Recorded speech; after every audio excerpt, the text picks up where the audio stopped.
Des millions de youtubeurs, Oui. des milliards de vidéos uploadées sur la plateforme, mais seulement une poignée de créateurs En France. qui arrivent à être rentables sur le long terme et de vivre confortablement grâce à la plateforme de mise en ligne de vidéos. Aujourd'hui dans Non, pas du tout. Parmi cette élite, nous retrouvons le youtubeur Michou, un jeune créateur de seulement 19 ans qui, en seulement quelques mois, a réussi à percer l'anonymat et devenir le crack en question, c'est-à-dire 19 ans, plus de 5 millions d'abonnés sur YouTube et l'un des animateurs favoris certainement de la tranche 13-18 sur YouTube. Un succès qui lui a permis de s'assurer financièrement, lui et ses proches, et de peser aujourd'hui un bon petit pactole que j'estimerai en fin de vidéo, voilà, comme ça. Regardez bien jusqu'à la fin parce que sinon je dirais à Facebook de vous bannir. Non, c'est nul ça. C'est éclaté, hein. Donc on va rentrer directement dans le vif du sujet. Pour commencer. Et avec sa première source de revenus, vous connaissez certainement les revenus publicitaires YouTube. Je vous apprends rien, mais voilà, un créateur de contenu qui met des vidéos sur YouTube peut prétendre à des revenus suite aux publicités. Salut, c'est Julien, je vous souhaite la bienvenue sur mon site. Sur cette page, je vous dévoile gratuitement mon astuce. Celle qui m'a permis de gagner beaucoup d'argent sur internet. Qui sont montrées sur ces vidéos aux potentiels clients qui sont ses viewers. Voilà, une monétisation qui permettrait derrière d'acheter pas mal de trucs sympas comme par exemple de la cocaïne et des escortes ou encore des litres de pastis. John, je l'aime tellement, c'est mon petit péché. Pour prétendre à cette monétisation, il faut respecter plusieurs conditions, avoir plus de 1000 abonnés et plus de 4000 heures de vidéos visionnées. J'ai appris ça sur internet. C'est-à-dire que voilà, il y a des gens qui se sont fait chier devant 4000 heures de vos vidéos et les pauvres, ça mérite bien un petit peu d'argent. Et enfin, le respect des règles de monétisation pour une vidéo YouTube, donc pas de contenu que vous ne possédez pas, c'est-à-dire qu'on peut pas remettre les vidéos fake taxi sur YouTube, voilà, ça risque de poser des problèmes. Et évidemment, tout ce qui est vidéo, musique, etc. Et maintenant, la question à 1 million d'euros. Combien rapporte cette monétisation YouTube ? Donc il y a plusieurs paramètres à prendre en compte lorsque vous parlez de monétisation YouTube. Premièrement, la niche du youtubeur. Si vous faites du Fortnite ou vous faites du contenu business, ce sera pas exactement de la même façon que vous serez rémunéré. Donc pourquoi? Tout simplement parce que le CPM, voilà. Abonnez-vous. Parce que le CPM c'est quoi? C'est le coût pour 1000 impressions sur votre vidéo. C'est le coût que le publicitaire, l'annonceur va payer à YouTube pour afficher du contenu. Oh, sa mère le Roland! C'est tout simplement l'argent que va dépenser l'annonceur pour afficher sa publicité à 1000 personnes sur le réseau publicitaire YouTube. Ce chiffre varie tout d'abord en fonction de l'argent que les annonceurs peuvent se permettre pour avoir un client. Raid Shadow Legends, qui est un jeu, je le rappelle, gratuit, mais qui contient des achats intégrés. Et oui, ils ne font pas de la pub gratuitement, ce n'est pas du bénévolat qu'ils font. Vous vous en doutez bien, après avoir vu énormément de pubs et du matraquage que vous subissez sur toutes les vidéos YouTube, installer Raid Shadow Legends, c'est gratuit. Vous avez même des bonus! Des bonus, vous vous rendez compte? Vous avez de l'argent dans le jeu, c'est incroyable. C'est incredible.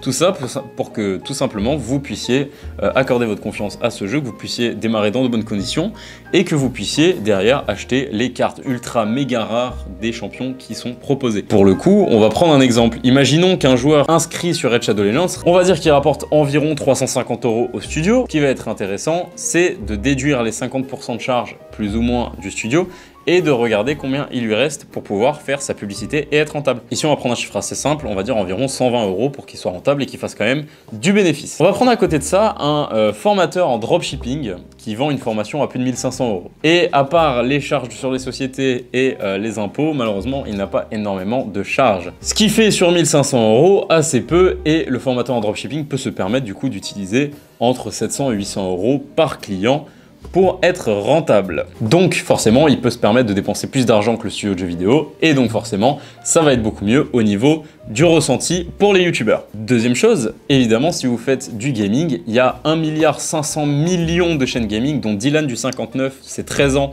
et ses vidéos Fortnite. Par contre, dans le YouTube Business, vous avez potentiellement 1000 à 10 000 chaînes. Donc entre 1,5 million personnes qui font du gaming et 10 000 personnes maximum qui font du business, forcément la rémunération ne sera pas la même. Si vous prenez un gâteau, le gâteau où Raid Shadow Legends distribue 120 €, comme on l'a expliqué tout à l'heure, et que vous le partagez sur 1,5 million personnes, forcément la rémunération sera très faible. Si vous mettez les 800-900 € que le formateur en dropshipping peut se permettre de dépenser pour avoir un client et que vous lissez ça un petit peu sur les 1000 à 10 000 personnes qui font du YouTube Business, le CPM sera beaucoup plus élevé.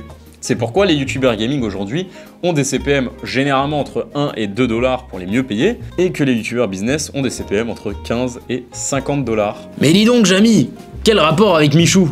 Dans le cadre de Michou, du fait qu'il ait une chaîne un petit peu family friendly, c'est-à-dire que vous pouvez vous poser aussi bien avec votre grand-oncle de 72 ans et votre petite nièce de 5 ans devant ses vidéos sans que personne ne soit choqué, parce qu'il n'y a pas d'insultes ou très peu, et que le contenu est ma foi très satisfaisant pour toute la famille, je pense que sa chaîne est considérée comme une chaîne bien monétisable et que les annonceurs n'ont pas de problème à mettre énormément d'argent sur sa chaîne, étant donné que ce petit bonhomme regroupe quasiment 10% de la population française.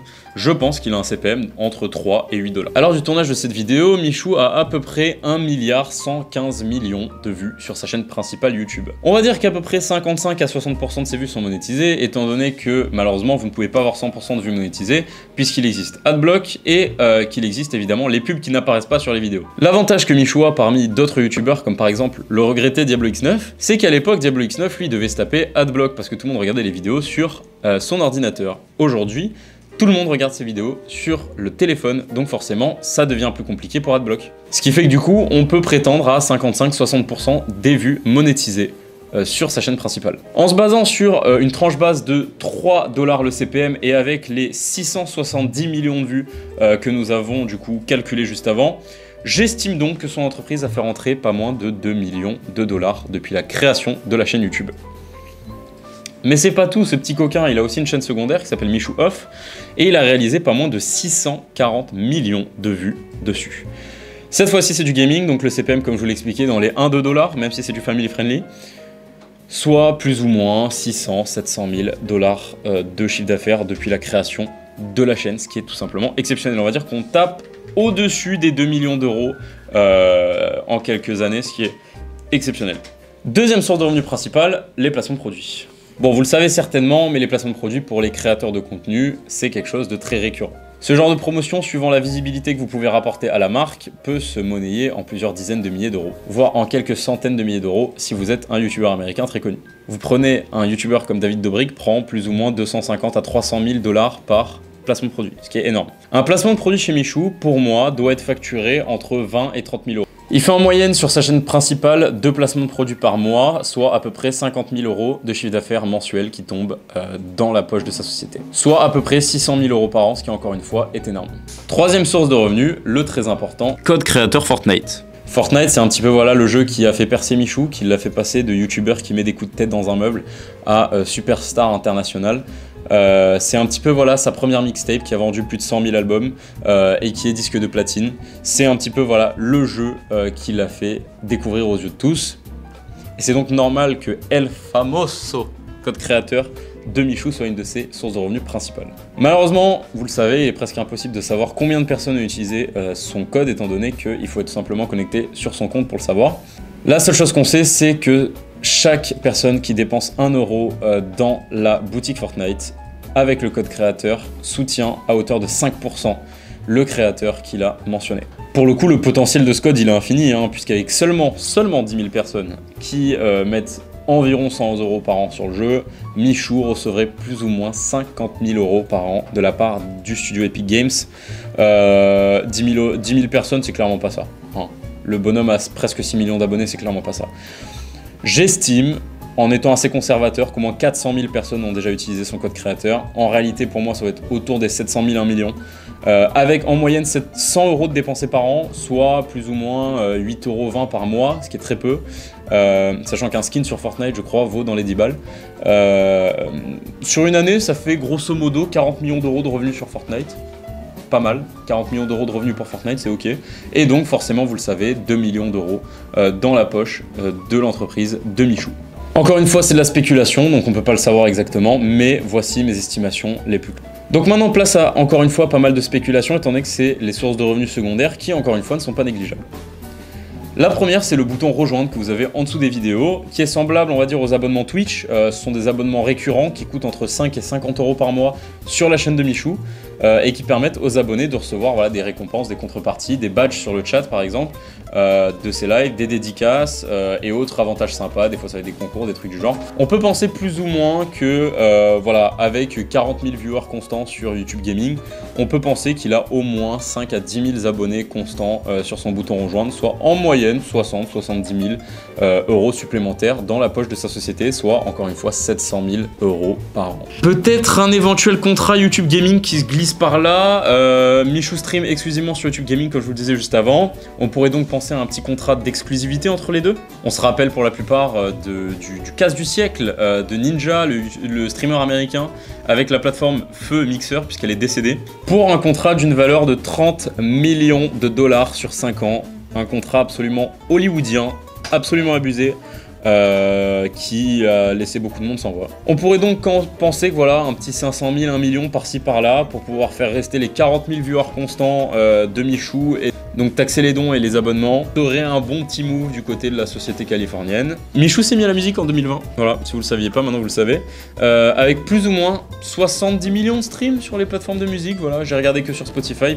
Spotify, on a 35 millions, sachant que à peu près la plupart du temps, Spotify c'est x2 par rapport aux autres plateformes, donc on va dire, allez, 70 millions d'écoutes à peu près. Sachant que je ne compte pas les vues sur YouTube, étant donné que je les ai déjà comptées dans le premier point. Pour moi, je les ai passés dans un calculateur rapidement, c'est entre 250 et 300 000 de CA supplémentaires pour la société. CA, encore une fois, je le rappelle, c'est chiffre d'affaires, c'est le chiffre qui est généré par la société. Bon, évidemment, on parle de tout ça de sources bien précises, mais Michou doit certainement avoir d'autres sources de revenus, comme des rentes en immobilier, des actifs dans certaines sociétés peut-être, qui doivent en tout et pour tout lui rapporter un bon paquet d'argent tous les ans. Et faire tout ça à 19 ans, franchement, ça force le respect. Sans être un susboule, honnêtement, c'est le cas. J'estime les revenus totaux de la société de Michou, de manière conservative, entre 5 et 10 millions d'euros par an.